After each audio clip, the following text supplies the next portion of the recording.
Hi, ഇന്ന് ഞങ്ങൾ കൊട്ടാരക്കര ഗണപതി അമ്പലത്തിൽ പോകാൻ വേണ്ടി റെഡിയായിരിക്കുവാണ്. എൻ്റെ സ്ഥലം കൊട്ടാരക്കരയാണ്.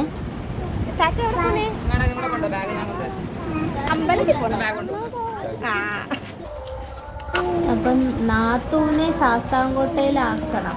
അതുകൊണ്ടാണ് ഈ ബാഗൊക്കെ പാക്ക് ചെയ്ത് പോകുന്നത്. ചേച്ചി വെക്കേഷന് 2 ആഴ്ച നിൽക്കാൻ വേണ്ടി ഇവിടെ വന്നതാണ്. അപ്പോൾ 2 ആഴ്ച കഴിഞ്ഞ് ചേച്ചിയെ അവിടെ ആക്കാം. അമ്പലത്തിൽ തൊഴുതിട്ട് പോകുന്ന വഴി ശാസ്താംകോട്ടയിലും കയറി ചേച്ചി ആക്കിയിട്ട് തിരിച്ചു വരാമെന്നുള്ള രീതിയിലാണ് ഞങ്ങൾ ഇറങ്ങിയത്. അപ്പോൾ എപ്പോഴത്തെയും പോലെ ഋതു നല്ല ഉറക്കമായി. ഏതോ രാജാക്കന്മാരൊക്കെ കിടന്നുറങ്ങുന്ന കണക്ക് കൈ തലയിൽ വെച്ചിട്ട് ഒക്കെ ഭയങ്കര നീണ്ടു നിവർന്നൊക്കെയാണ് കിടന്നുറങ്ങുന്നത്. കൊട്ടാരക്കര ഉത്സവം തുടങ്ങി. അപ്പം ഉത്സവം തുടങ്ങിക്കഴിഞ്ഞാൽ തൊഴാൻ പോവുക എന്നത് എപ്പോഴത്തെയും രീതിയാണ്. അതുകൊണ്ടാണ് ഞങ്ങളെല്ലാവരും കൂടെ പോകുന്നത്. ഞങ്ങളെല്ലാവരും കൂടെ ആദ്യമായിട്ടാണ് പോകുന്നത്. എപ്പോഴും ഞാനും വിഷ്ണുവും മാത്രമേ പോകാറുണ്ടായിരുന്നുള്ളൂ. ഈ പ്രാവശ്യം അമ്മയും ചേച്ചിയും എല്ലാം ഉണ്ട്. അച്ഛനില്ല കേട്ടോ. പരിമണ അമ്പലത്തിൽ ഉത്സവം ഇന്ന് തന്നെയായിരുന്നു. അതുകൊണ്ട് അച്ഛൻ അവിടെ പോയി.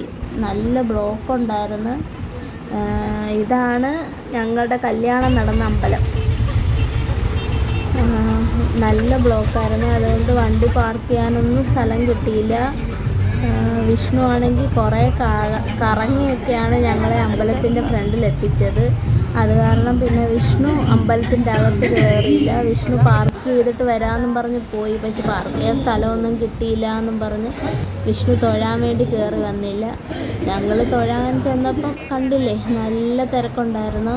ഉത്സവം തുടങ്ങിയത് കൊണ്ടാണ് ഇത്രയും തിരക്ക്. ഇല്ലെങ്കിൽ ഇത്രയും തിരക്ക് എന്തായാലും ഉണ്ടാവാറില്ല.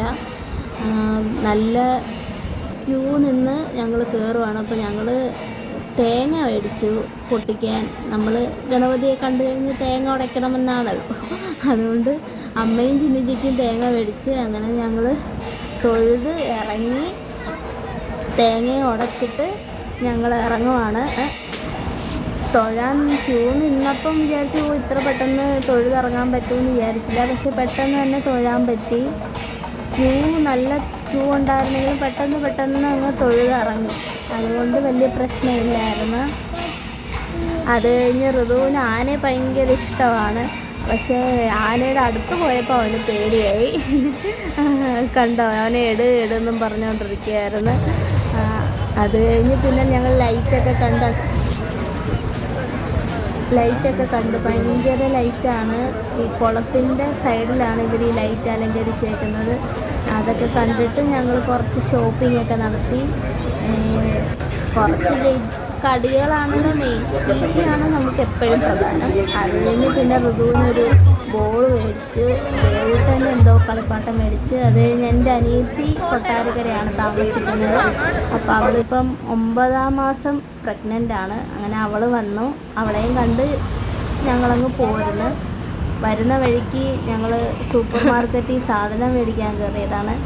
ഇവിടെ ഓഫറുണ്ടെന്ന് ചേച്ചി പറഞ്ഞതിൻ്റെ പേരിൽ അമ്മ പോവാണ്. അതായത് പച്ചക്കറിക്കൊക്കെ ഭയങ്കര ഓഫർ ഇവിടെ എപ്പോഴും ഇടാറുണ്ടെന്നുള്ളതുകൊണ്ട്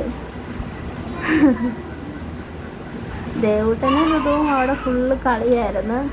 അവർ ആരും ഒന്നും പറഞ്ഞൊന്നുമില്ല. അതുകൊണ്ട് അവർ നല്ല രീതിയിൽ എൻജോയ് ചെയ്തു.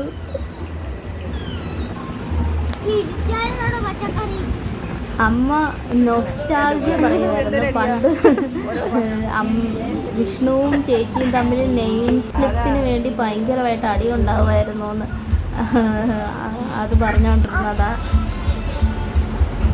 അത് കഴിഞ്ഞ ഋതു താണ്ടെ ഓരോന്ന് എടുക്കും, പുറത്ത് വയ്ക്കും, തിരിച്ചെടുത്ത് അകത്ത് വയ്ക്കും. അത് കഴിഞ്ഞ് ഒരു ലേസ് എടുത്തുകൊണ്ട് ഓടി. അവൻ അങ്ങനെ ലേസ് മേടിച്ച് കൊടുക്കുന്നതല്ല, പിന്നെ എടുത്തുകൊണ്ട് ഓടിയ കാരണം പിന്നെ അങ്ങ് മേടിച്ച്. അതിൻ്റെ മുക്കാലും ഞാനും എല്ലാവരും കൂടെ പിന്നെ നിർത്ത്. അവന് ഇച്ചിരിയേ കൊടുത്തുള്ളൂ. അത് കഴിഞ്ഞ് ഞങ്ങൾ ഫുഡ് കഴിക്കാൻ കയറി. ഫുഡ് കഴിച്ചതിന് ശേഷം ചേച്ചിയെ വീട്ടിൽ കൊണ്ടാക്കിയിട്ട് ഞങ്ങളങ്ങ് പോരുന്നു. ഇത്രയേ ഉള്ളൂ ഇന്നത്തെ വിശേഷം. Tata, bye bye.